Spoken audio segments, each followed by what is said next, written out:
అయితే ఈ ప్రమాదానికి సంబంధించి చాలా ప్రశ్నలు లేవనెత్తుతున్నటువంటి పరిస్థితి మనకు కనిపిస్తుంది. గతంలో కూడా సాంకేతిక పరంగా చాలా రకాలైనటువంటి సమస్యలు ఈ విమానంలో తలెత్తాయని చెప్తూ ఉన్నారు. ఎయిర్ ఇండియా నిర్లక్ష్యంతోనే ఈ ప్రమాదం జరిగిందా అనేటువంటి ఒక ప్రశ్న ఇప్పుడు ఉత్పన్నమవుతోంది. మెయింటెనెన్స్ లోపంతో ప్రమాదం జరిగింది అనేటువంటి అనుమానాలు కూడా వినిపిస్తున్నాయి. ప్రమాదం జరిగిన విమానానికి ఇంతకు ముందు చాలా సార్లు సాంకేతిక లోపాలు తలెత్తినట్టుగా చెప్తున్నారు. పలుమార్లు ఎయిర్ ఇండియా విమానం మొరాయించినట్టుగా కూడా దాని మీద సమస్యలు ఉన్నట్టుగా చెప్తున్నారు. గత డిసెంబర్లో కూడా ఇదే ఫ్లైట్ లో పొగలు కమ్ముకున్నటువంటి సందర్భం ఉంది. ఏడాదిలో 2 సార్లు ఈ విమానానికి సంబంధించి ప్రత్యేకంగా కొన్ని సాంకేతిక సమస్యలు తలెత్తాయి. అయినా సరే ఎయిర్ ఇండియా సరిగ్గా పట్టించుకోకపోవడం వల్లే ఎయిర్ ఇండియా నిర్లక్ష్యంతోనే ఈ ప్రమాదం జరిగిందా అనేటువంటి ప్రశ్నలు ఇప్పుడు ప్రస్తుతం ఉత్పన్నమవుతున్నటువంటి పరిస్థితి కనిపిస్తోంది.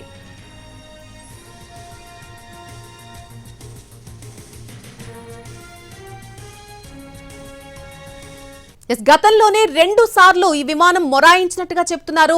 ఒక ఏడాది సమయంలో 2 సార్లు దాదాపుగా ఇదే ఫ్లైట్ లో పొగలు వచ్చినటువంటి పరిస్థితులు కూడా కనిపించినట్టుగా చెప్తున్నారు. ఏడాదిలో 2 సార్లు సాంకేతిక సమస్యలు వచ్చినా సరే మెయింటెనెన్స్ లోపం కారణంగానే ఈ ప్రమాదం జరిగిందా, మెయింటెనెన్స్ విషయంలో ఎయిర్ ఇండియా సరిగ్గా పట్టించుకోలేదా, నిర్లక్ష్యం వహించడం జరిగిందా, ఆ నిర్లక్ష్యం వహించడం వల్లనే ఇంత పెద్ద ప్రమాదం చోటు చేసుకుందా అనేటువంటి ప్రశ్నలు అయితే ప్రస్తుతం ఇప్పుడు ఉత్పన్నమవుతున్నటువంటి పరిస్థితి కనిపిస్తోంది. గత ఏడాది డిసెంబర్లో ఇదే ఫ్లైట్ లో పొగలు వచ్చినటువంటి పరిస్థితి కనిపించింది. అయితే ఆ ప్రమాదం జరిగిన తర్వాత కూడా పలుమార్లు సాంకేతిక లోపాలు తలెత్తాయి. ఇదే విమానానికి సంబంధించి పలుమార్లు మొరాయించింది ఎయిర్ ఇండియా విమానం అని ప్రస్తుతం మనకు సమాచారం అందుతోంది. అయినా సరే ఎటువంటి జాగ్రత్తలు తీసుకోకపోవడం వల్లే ఈ సాంకేతిక సమస్యలకు సంబంధించి ఎయిర్ ఇండియా ఎటువంటి జాగ్రత్తలు తీసుకోకపోవడం వల్ల, నిర్లక్ష్యం వహించడం వల్లే ఈ ప్రమాదం జరిగినట్టుగా ప్రస్తుతం ఇప్పుడు ప్రశ్నలు ఉత్పన్నమవుతున్నాయి.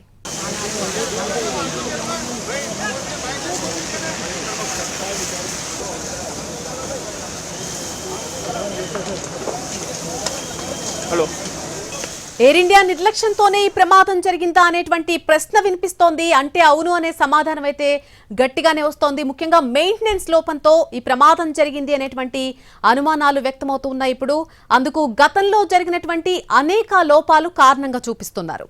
ప్రమాదం జరిగినటువంటి ఇదే విమానానికి పలుమార్లు సాంకేతిక లోపాలు గతంలో బయటపడినట్టుగా చెప్తున్నారు.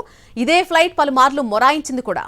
గత డిసెంబర్లో ఈ ఫ్లైట్ లో పొగలొచ్చాయి. ఏడాదిలో 2 సార్లు సాంకేతిక సమస్యలు వచ్చాయని చెప్తున్నారు. ఆ క్రమంలోనే జూన్ డిసెంబర్లలో ప్రమాదాలు జరిగేవే కానీ తప్పిపోయాయి.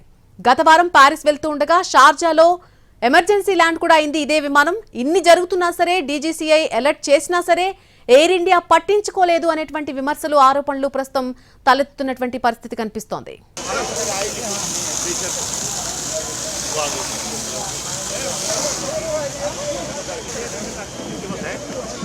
ఇప్పుడు ఎయిర్ ఇండియా నిర్లక్ష్యం మీద ప్రస్తుతం ప్రశ్నలు లేవనెత్తుతున్నారు అంతా కూడా. ఎయిర్ ఇండియా నిర్లక్ష్యంతోనే ప్రమాదం జరిగిందా అంటే అవును అనే సమాధానం అయితే గట్టిగా వినిపిస్తున్నటువంటి పరిస్థితి కనిపిస్తోంది. ఇప్పుడు ముఖ్యంగా మెయింటెనెన్స్ లోపంతో ప్రమాదం జరిగింది అనేటువంటి అనుమానాలు అయితే సర్వత్రా వ్యక్తమవుతున్నాయి. అందుకు గతంలో జరిగినటువంటి అనేక లోపాలు కారణంగా చూపిస్తున్నారు. ప్రమాదం జరిగినటువంటి ఇదే విమానానికి సంబంధించి పలుమార్లు సాంకేతిక లోపాలు గతంలో బయటపడినట్టుగా చెప్తున్నారు. ఇదే ఫ్లైట్ పలుమార్లు మొరాయించినట్టుగా చెప్తున్నారు. గత డిసెంబర్లో ఈ ఫ్లైట్ లో పొగలొచ్చాయి. ఏడాదిలో 2 సార్లు సాంకేతిక సమస్యలు వచ్చాయని చెబుతున్నారు. ఇక ఆ క్రమంలోనే జూన్ డిసెంబర్లలో ప్రమాదాలు జరిగేవే కానీ తప్పిపోయాయి. గత వారం ప్యారిస్ వెళ్తుండగా షార్జాలో ఎమర్జెన్సీ ల్యాండ్ అయింది ఇదే విమానం. ఇన్ని జరుగుతున్నా సరే, డీజీసీఐ అలర్ట్ చేసినా సరే ఎయిర్ ఇండియా పట్టించుకోలేదా, పట్టించుకోకనే ఆ మెయింటెనెన్స్ లోపం కారణంగానే ఇంత ప్రమాదం వరకు తీసుకొచ్చిందా అనేటువంటి విమర్శలు, ఆరోపణలు ప్రస్తుతం వెల్లువెత్తాయి.